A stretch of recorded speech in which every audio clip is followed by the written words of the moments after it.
Once worked together a long time ago. They're not friends now. They don't like each other. And yeah, 50 has taken every shot, especially when Diddy has been.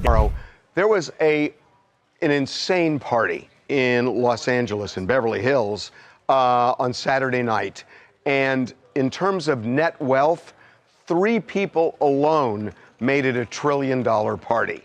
This was Kris Jenner's 70th birthday party, and it was held at the home of Jeff Bezos and Lauren Sanchez in Beverly Hills. We've all seen the headlines, the viral clips, the late-night rumors, those moments when a single name sends shockwaves through Hollywood, Wall Street, and even the halls of justice at the same time.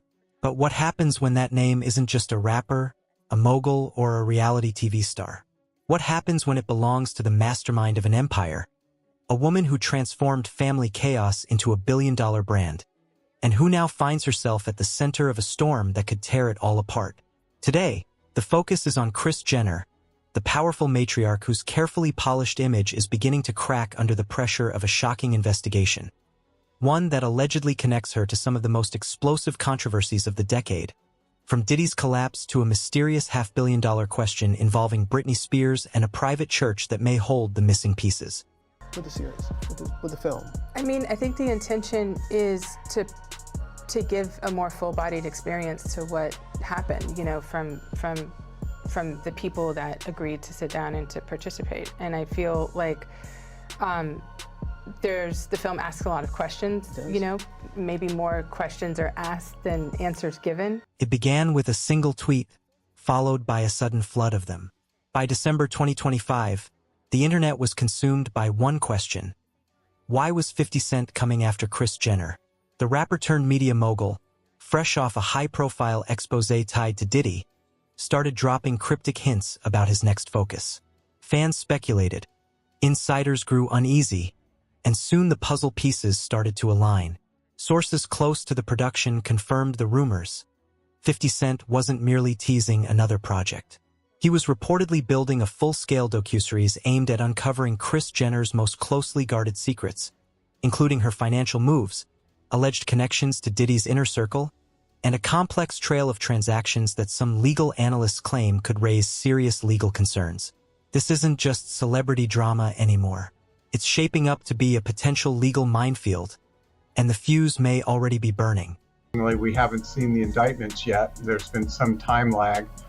I suppose it will take some time to go through all the forensic, evidence. The timing couldn't look more suspicious. Just months earlier, in September 2024, Diddy's arrest sent shockwaves through the entertainment industry. The federal indictment was severe, citing racketeering, coercion, and allegations of transporting individuals across state lines for what prosecutors described as carefully orchestrated encounters. Yet buried beneath the court documents and tabloid chaos was one detail that stood out: Diddy's long and well-documented relationship with the Kardashian Jenner family.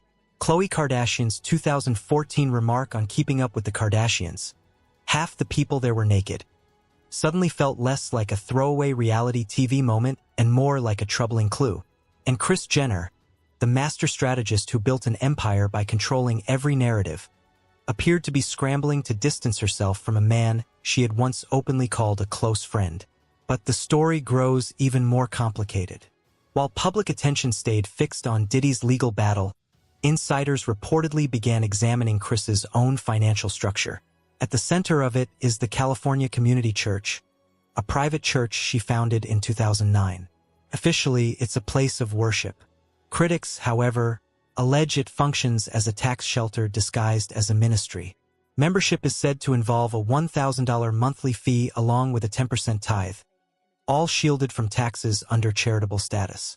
Financial analysts claim that much of the money flowing through the church comes from the Kardashian Jenner family itself, creating a loop where donations generate tax benefits while funds remain under family control. One forensic accountant reportedly summed it up bluntly, calling the setup robbery with a smile, adding that at least a thief shows you the weapon. I have to finish the sentence. It does matter! It matters to us and you. It doesn't matter what the internet says. It matters what we think. Yay. So what do you think? Did you have an effect on my mental health? Yes. Yes. Yes. I'm saying yes. And I love you. I love you. I don't want you to be not perfect. I love you. And I want my daughter to love you the way you want her to love you. Then there's the Britney Spears connection, a thread so tangled it almost reads like a conspiracy theorist's fantasy. In 2018, Britney's sister Jamie Lynn was appointed trustee of her largest financial trust. And around that same period, court filings indicate that roughly $600 million was transferred out of Britney's accounts into a Panama-based holding company. The timing raised eyebrows, but the people involved drew even more scrutiny. Lou Taylor, Britney's former manager and a central figure behind her controversial conservatorship, had long-standing ties to both Diddy and Kris Jenner. Taylor worked at Uptown Records in the 1990s, where she met a young Diddy, and decades later she was reportedly involved in managing his finances while also being accused by critics of mismanaging Britney's wealth. Adding another layer, Taylor's husband oversees Calvary Chapel, a church-linked organization that has itself faced questions about financial practices. Coincidence or a familiar pattern at elite levels? Then there's Corey Gamble, Kris Jenner's longtime partner. His 2020 Instagram post wishing a happy birthday to Kim Porter and thanking both her and Diddy for changing his life now appears less like a simple tribute and more like a breadcrumb trail. Insiders claim Gamble was not merely a guest but a regular presence within Diddy's inner circle. If investigators begin linking Diddy's alleged operations to the Kardashian-Jenner financial ecosystem, Gamble's role could become far more significant. The intrigue deepens with the revelation that Kris Jenner and Kim Kardashian unfollowed Diddy on Instagram just 24 hours before Homeland Security raided his properties in March 2024, prompting speculation about whether they were warned in advance. Sources describe a family in panic mode, allegedly scrambling to create distance from the fallout. But in an era of subpoenas and digital paper trails, distance may not be enough, especially when observers point to the timing of Kim Kardashian's reported $600 million windfall, which coincided with the sale of half of Kylie Cosmetics, matching the same amount Britney's fans believe went missing. The identical figure and overlapping timeline have fueled intense scrutiny. This is no longer just about public relations or celebrity drama. Critics argue it raises questions about potential financial misconduct and whether a family built on narrative control is now facing scrutiny that could unravel everything.